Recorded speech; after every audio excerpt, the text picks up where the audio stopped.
संसार में कहने को तो लोग कहते हैं कि वह बिना स्वार्थ पूजा पाठ कर रहे, इतने सालों से मंदिर गुरुद्वारा जा रहे, कभी कुछ नहीं मांगा।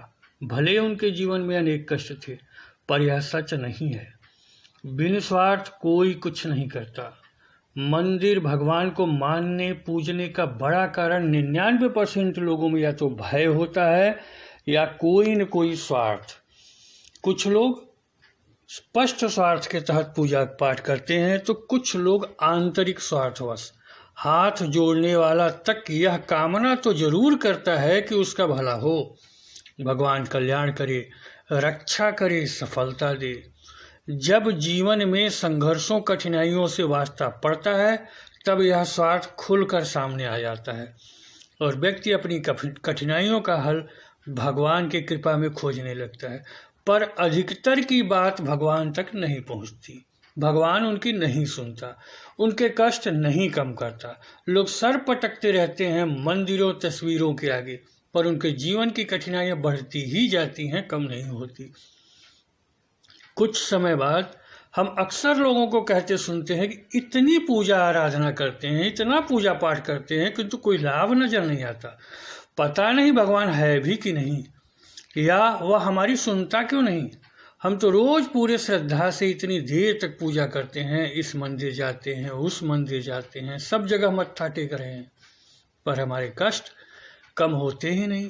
पाप करने वाले, पूजा न करने वाले सुखी हैं और हम इतनी सदाचारिता से रहते हैं, पूजा पाठ करते हैं, अपने घर में भगवान को बिठाए हैं, पर हम कष्ट ही कष्ट उठा रहे हैं। हम इसका तार्किक और आंतरिक विश्लेषण करते हैं तो पाते हैं कि यहाँ भगवान का कोई सीधा रोल नहीं है, कोई सीधा संबंध है ही नहीं। उस तक तो आपकी बात पहुँच ही नहीं रही। उस तक आपकी बात पहुँचाने का माध्यम ही बीच से टूटा हुआ है, या कोई और आपकी पूजा ले रहा है। आपके पिछले कर्म, आपके ऊपर की या घर की नकारात्मकता कष्ट दे रही है।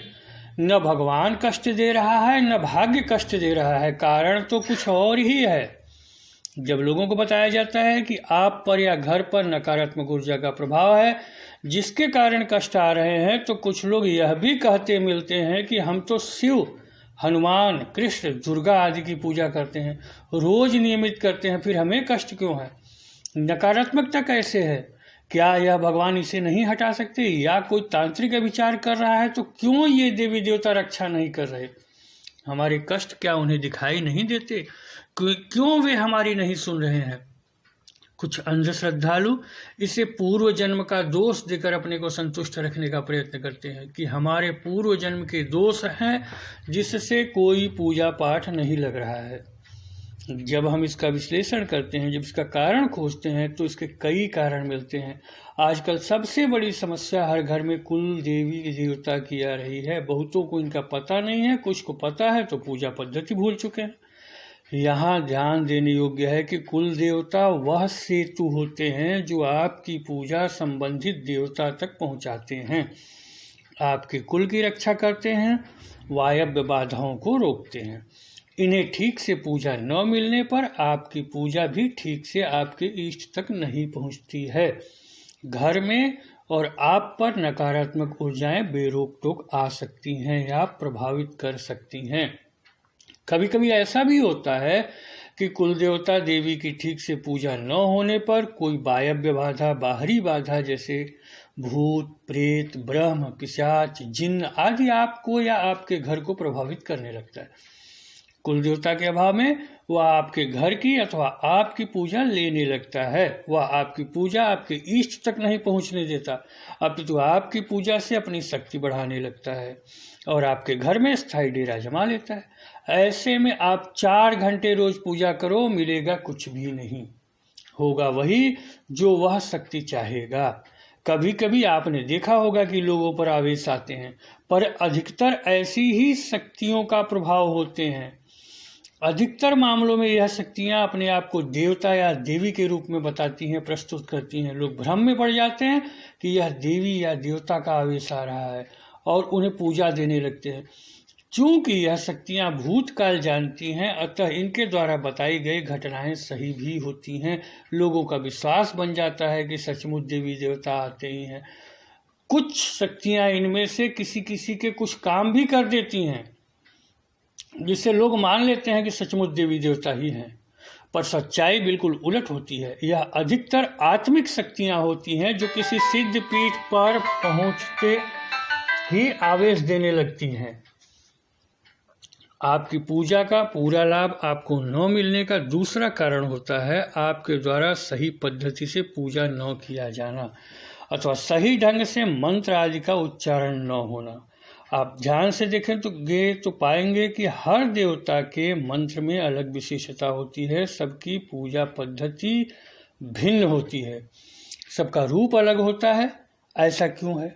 इसलिए कि हर देवता की ऊर्जा प्रकृति भिन्न होती है, जो उसके गुणों और कार्यों के अनुरूप होता है। इसलिए उसकी कल्पना भी अलग होती है।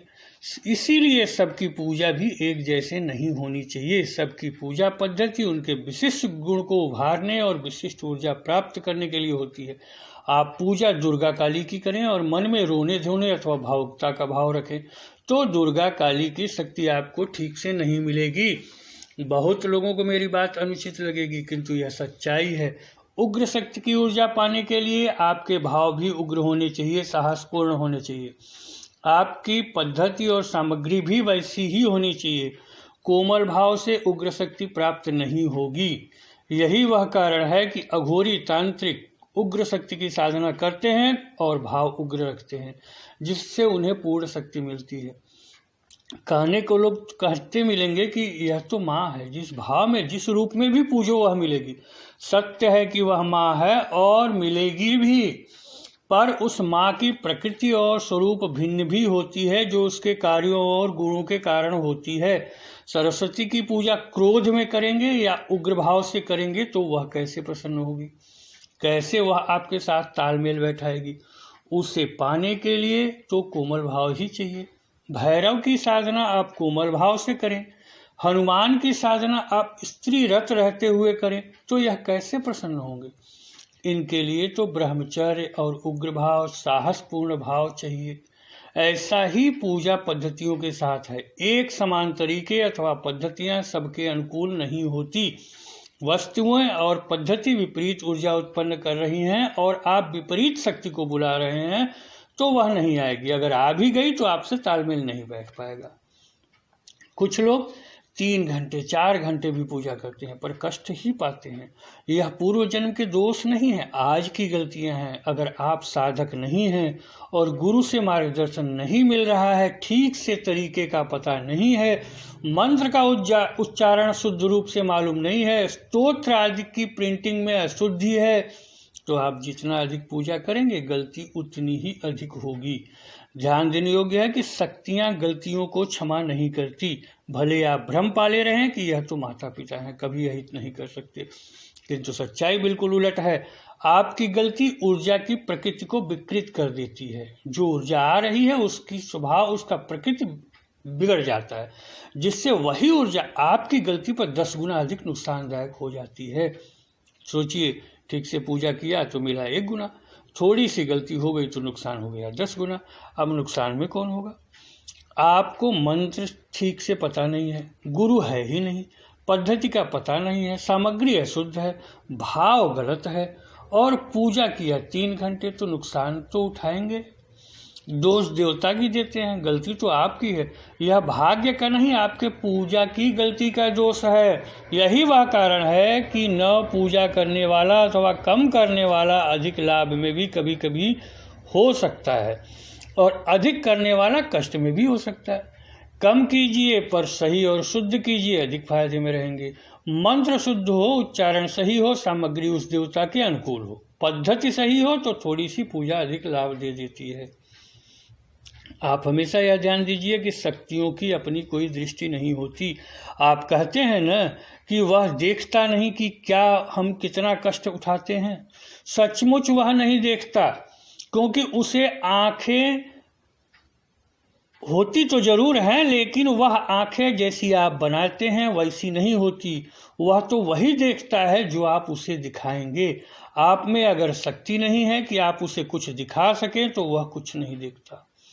आप में शक्ति हो तो आपका आशीर्वाद अथवा श्राप वह पूरा करने को बाध्य होता है। आप में शक्ति नहीं है, वह आपसे जुड़ा नहीं है, तो वह कुछ नहीं देखेगा। तांत्रिक या शत्रु आपका नुकसान कर रहा है, आपके ही देवता को आपके विरुद्ध लगा रहा है। आप सोचते हैं कि हम भी तो पूजा करते हैं, फिर हमारा ही नुकसान कैसे हो रहा। यहाँ शक्ति संतुलन होता है। आपकी पूजा की शक्ति कम है, आप दिखा नहीं पा रहे अपने देवता को उनके विरुद्ध खड़ा नहीं कर पाते हैं, इसलिए आप कष्ट पाते हैं। यह सब ऊर्जा का खेल है, शक्ति का खेल है। देवी देवता सब ऊर्जाएं हैं, जो जितनी शक्ति से इन्हें जो दिखाता है उनसे वैसा करा लेता है। इन्हें आंखें तो आपने काल्पनिक बनाई है, यह तो सब जगह सर्वत्र विराजमान है, सब जगह फैले हुए हैं। यह तो केवल आपकी दृष्टि से ही देख सकते हैं। इनका कोई शरीर नहीं होता, जैसी आपकी कल्पना वैसा इनका रूप हो जाता है। आज के समय में अधिकतर लोगों के पास गुरु नहीं है। कुछ लोगों के पास ऐसे भी गुरु हैं जो अंधश्रद्धा में बना लिए गए या प्रचार देखकर उन्हें गुरु बना लिया, पर उनसे कोई मार्गदर्शन नहीं मिल पाता, क्योंकि गुरु का मात्र उद्देश्य आज के समय में अधिकतर व्यवसाय हो गया है। उनके पास मार्गदर्शन के लिए समय ही नहीं है, अथवा उन्हें खुद जानकारी ही नहीं कि जिससे वह खुद को व्यस्त दिखा रहे हैं। गुरु के न होने पर अथवा अयोग्य गुरु के होने पर साधक अथवा शिष्य के लिए मार्ग और कठिन हो जाता है। वह साधना अथवा पूजा देर तक कर सकता है, पर उसे अपेक्षित लाभ नहीं मिलता। गलतियां होने पर नुकसान भी होता है। गुरु का सुरक्षा चक्र उसके पास नहीं होता कि वह नुकसान को रोक सके, या गुरु है भी तो गुरु में ही शक्ति नहीं कि वह सहायता कर सके। गुरु मंत्र, गुरु का मार्गदर्शन न होने से मंत्रों का जागरण नहीं हो पाता अथवा उनमें शक्ति नहीं आ पाती। सही पद्धति, सही उच्चारण का मार्गदर्शन नहीं मिलता। ऐसे में गलतियों और कष्ट की संभावना बढ़ जाती है। कैसे मन को एकाग्र किया जाए, किन मुद्राओं, किन वस्तुओं, किन आसन का उपयोग हो, बताने वाला कोई नहीं होता। परिणाम स्वरूप लंबी और क्लिष्ट साधनाओं की तो बात ही क्या, सामान्य पूजा भी लाभ नहीं दे पाती। कभी कभी तो कष्ट बढ़ भी जाते हैं। इसलिए गुरु, और वह भी योग्य, जरूर चुनना चाहिए। वह भी ऐसा जो मार्गदर्शन दे सके। ऐसा नहीं कि उसके यहाँ भीड़ देखी और चुन लिया। उसके पास समय ही नहीं है, अथवा वह प्रायोजित भीड़ जुटाने वाला है, अथवा उसे व्यवसाय में रुचि है, या उसे खुद जानकारी ही नहीं है, या वह खुद साधक नहीं है और चोला चढ़ाया हुआ है। ध्यान दीजिए, गुरु आडंबर नहीं करता, भेष नहीं बनाता, भीड़ से दूर रहता है। यह उपरोक्त कुछ कारण हैं जो लोगों की पूजा के अपेक्षित परिणाम में बाधक होते हैं। यद्यपि और भी कारण होते हैं जिनका हम अपने दूसरे वीडियो में विश्लेषण करेंगे, पर अधिकतर कष्ट के और पूर्ण परिणाम न मिलने के ये कारण हैं। इन पर अगर ठीक से ध्यान दिया जाए तो लाभ बढ़ सकती है। अन्य कारण जानने के लिए, समझने के लिए आपको हमारे दूसरे वीडियो को देखना चाहिए ध्यान से। इसके बाद हम क्रमिक रूप से पहले भी वीडियो प्रकाशित कर चुके हैं, अभी भी प्रकाशित कर रहे हैं। इनको समझ करके आप अपने जीवन को सुखी कर सकते हैं, अपनी पूजा का पूरा परिणाम पा सकते हैं, अपनी प्रार्थना से सुखी हो सकते हैं। इन सब चीज़ों को देखने, जानने, समझने के लिए आपको हमारे चैनल को सब्सक्राइब करना चाहिए। चैनल पर जाना चाहिए तो चैनल को सब्सक्राइब कर आप इन वीडियो को देख, समझ, लाभ उठाएं और अपने जीवन में सुखी रहते हुए अंततः मुक्ति मार्ग भी पाएं। यही हमारा उद्देश्य है। धन्यवाद।